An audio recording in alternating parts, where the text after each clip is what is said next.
Now on Fox 4 News at 6, crash in the Cape. There was no sound coming from his engine. It didn't look like he was in distress or anything, but there's just no power to it. No power as the pilot radios in ahead of a busy bridge. I can't make I may not make the bridge.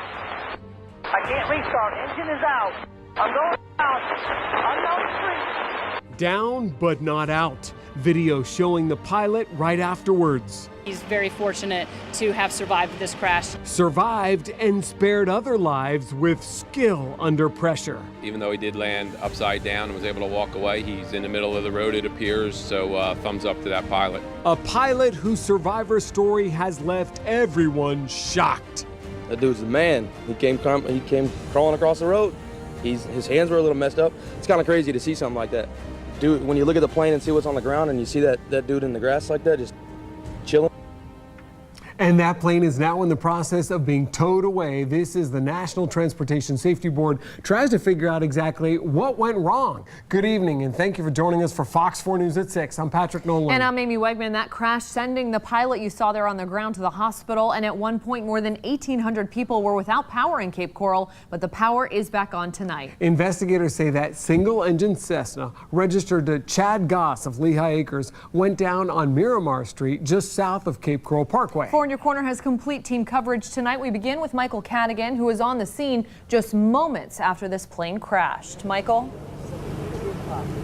Patrick and Amy, witnesses telling me all they heard was a bang, and then they saw the pilot climb and then crawl out of the wreckage. And speaking of that wreckage, I'm actually going to have my photographer, Kurt, give you a closer look as to where that plane is now. Just a few moments ago, it got loaded in the back of that white flatbed truck after it was sitting here since 9:50 after it crash landed here on Miramar Street.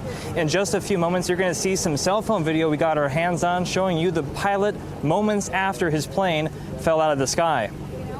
The pilot on his knees in the shade. I think it looked like he was bent over praying, which is probably what he was doing. After he crawled out of his plane following a crash landing on Miramar Street. I heard the bang and turned around, and his aircraft had caught the wires and flipped him over, and he's down in front of where I live. These witnesses trying to understand not only how the pilot got himself out. You look at what's on the ground right there and you think a dude climbed out of it, it's ridiculous. But how he was able to avoid crashing into any buildings. He didn't hit any buildings, didn't hit any people, and no one's dead, so it could be a lot worse than what it is. The plane crash knocked out electricity for 1,800 LCEC customers. Once crews got the okay to enter the area, they fixed the lines and restored power.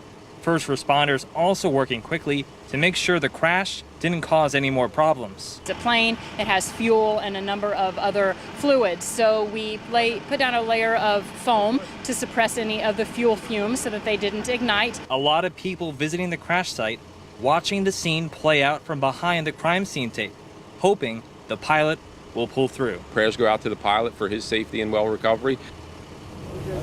And here's another look at that plane as it's just getting ready to leave in that flatbed truck. Another tow truck's actually on its way here for some more of the wreckage. Right now we're being told that the pilot is still being treated at the hospital for his injuries. And right now for people living around Miramar Street, they can expect to still see a scene here as the Federal Aviation Administration is going to continue to find out what exactly went wrong and how this plane fell out of the sky earlier this morning. Now coming up at 6:30, you're actually going to hear from people who lost power from this crash, and also they had to evacuate because of this crash. That's again coming up at 6:30. For now, reporting live in Cape Coral, Michael Cadigan, Fox 4, in your corner. All right, thank you, Michael. And tonight we are hearing that pilot's call for help to air traffic controllers just moments before the plane crashed. Take a listen. I got an engine losing RPM. I'm on just the west side of the Veterans Bridge, and that's 300 feet. What's the call sign? 9-2 uniform. I can't restart. Engine is out. I'm going out. I'm down the street. And you can hear the panic in his voice as the call goes on there. Moments later, the plane plowed into power lines in Cape Coral, crashed onto Miramar Street. Another pilot rushed over to help. But I have it. It is upside down, maybe about a quarter of a mile just off my left wing. And he's upside down. Is he on the bridge or just off the bridge? It is just off the bridge on a street by a building on the road upside down. Now, as we mentioned, the pilot involved in the crash was rushed to the hospital. He was taken there as a trauma alert. And this is the second time in just 3 weeks now that a small plane has crashed in Southwest Florida. On June 24th, a man was killed, another one hurt when a Piper plane crashed into a daycare in Fort Myers. The passenger, Mark Scott, died from his injuries at the scene. The pilot, Anthony Greco, continues to recover. Investigators say they had just left Page Field when the plane crashed into the Chico's daycare on Metro Parkway. These recent crashes now raising some questions about safety when it comes to small planes. For In Your Corner, Sam Sosa continuing our team coverage tonight. She's speaking with a flight instructor at Page Field in Fort Myers to get a little perspective here. Sam.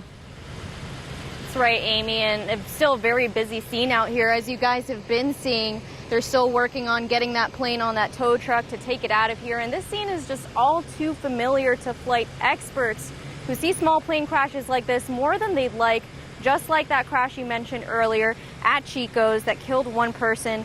That was right near Page Field, near several flight schools. I talked to the chief flight instructor at Beaver Aviation there for some insight on incidents like this. He tells me there are a couple of factors that could contribute to a crash. It's either the pilot made an error, a mechanical issue with the plane, weather, or the operation behind the flight.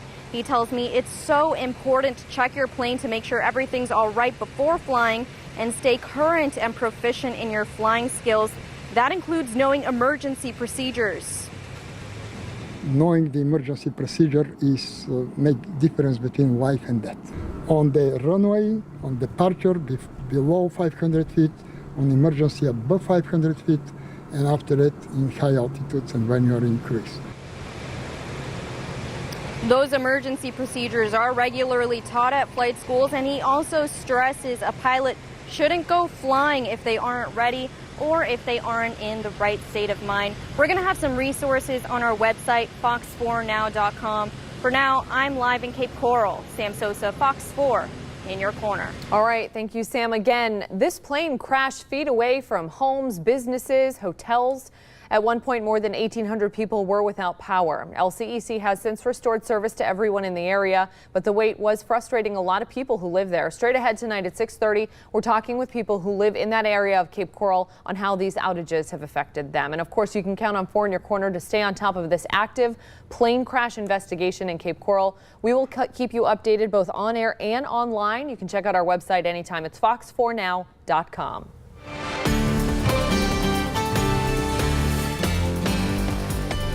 Shifting our attention to weather now, Storm Shield 4 Doppler radar tracking what's left of some inland storms in southwest Florida. So what's ahead as we head into the weekend? Chief Meteorologist Derek Beasley with a look on Fox 4 News at 6. Well, guys, looks like we're going to see more of the same here for your Saturday and Sunday. This evening, actually, we're not seeing as many storms that we've seen on previous afternoons, and I think that the chances this evening are going to be isolated across the areas. You can see just some leftover showers through parts of Collier County, especially heading up 29 from Alligator Alley up towards Immokalee, and a few storms popping up just south of LaBelle. The temperatures are in the 80s and 90s. The hot spot 93 in Arcadia.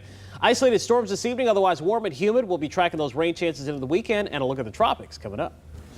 All right, thank you so much, Derek. Breaking in South Fort Myers, the search is on for the robber who targeted a Chase Bank branch this afternoon. Lee County Sheriff's deputies say this guy walked into the bank on McGregor Boulevard, handed the teller a note, and demanded money, and then quickly took off with the cash. If you recognize him or know anything about the case, you can call Crime Stoppers right now at 800-780-TIPS. Breaking in Charlotte County on Fox 4 News at 6, we've got the images. A man rushed to the hospital after he was attacked by an alligator this afternoon. Charlotte County EMS says that 50-year-old victim was diving for golf balls at the Rotunda Golf and Country Club when he was bitten on his left arm by the gator. First responders say the victim managed to free himself from the gator's grasp and call 911 himself. Look at the size of this gator. The victim was taken to Lee Memorial Hospital as a trauma alert, and Fish and Wildlife officers have since captured this huge alligator. Developing in Collier County tonight, investigators say a report of a man who was trying to lure children into his car last night was simply a misunderstanding. The kids were reportedly playing in a cul-de-sac on Ashbury Way, just off of Immokalee Road, when a driver asked them if they needed a ride. As 4 in your corner's Carl Fortier is learning tonight, deputies believe that question was just an innocent one. Carl? Well, 3 girls ages 8 through 10 told deputies that a strange man asked them if they needed a ride, but it turns out it was an Uber driver looking for his customer. Still, deputies say the girls did the right thing, alerting their parents. Lazaro Figueroa of North Naples says 3 young girls who live across the street on Ashbury Way told him they were playing outside Thursday evening when a strange man driving a white car pulled up to them. The girls, right, came over and told us there was a guy that in a white car that was driving around and asked them if they needed a ride. The girls told him no and ran to a nearby garage. But after word got around about the encounter, a woman in the area who had called for an Uber ride realized her driver was just looking for her.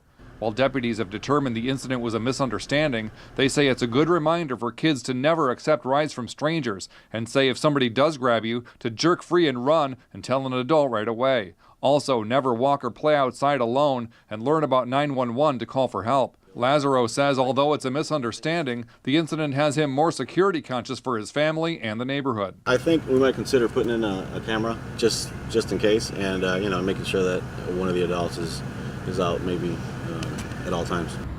Now again, the sheriff's office says the girls did act correctly in the face of a potential threat and thanks them for bringing the matter to their attention. In Naples, Carl Fortier, Fox 4, in your corner. All right, thank you, Carl. An undercover drug operation exposed in Southwest Florida, where investigators say they found this massive pot grow house, and who's now facing charges. Tired of shelling out hundreds of dollars a year on auto insurance? The simple device that could drastically reduce your rates. But first, the latest Southwest Florida communities targeted by car burglars. It's next on Fox 4 News at 6. Derek. And we're tracking rain chances for the weekend. We'll have your storm shield forecast coming up. Live from Southwest Florida's news source. News with Patrick Nolan, Amy Wegman, and weather with Chief Meteorologist Derek Beasley. This is Fox 4 News at 6.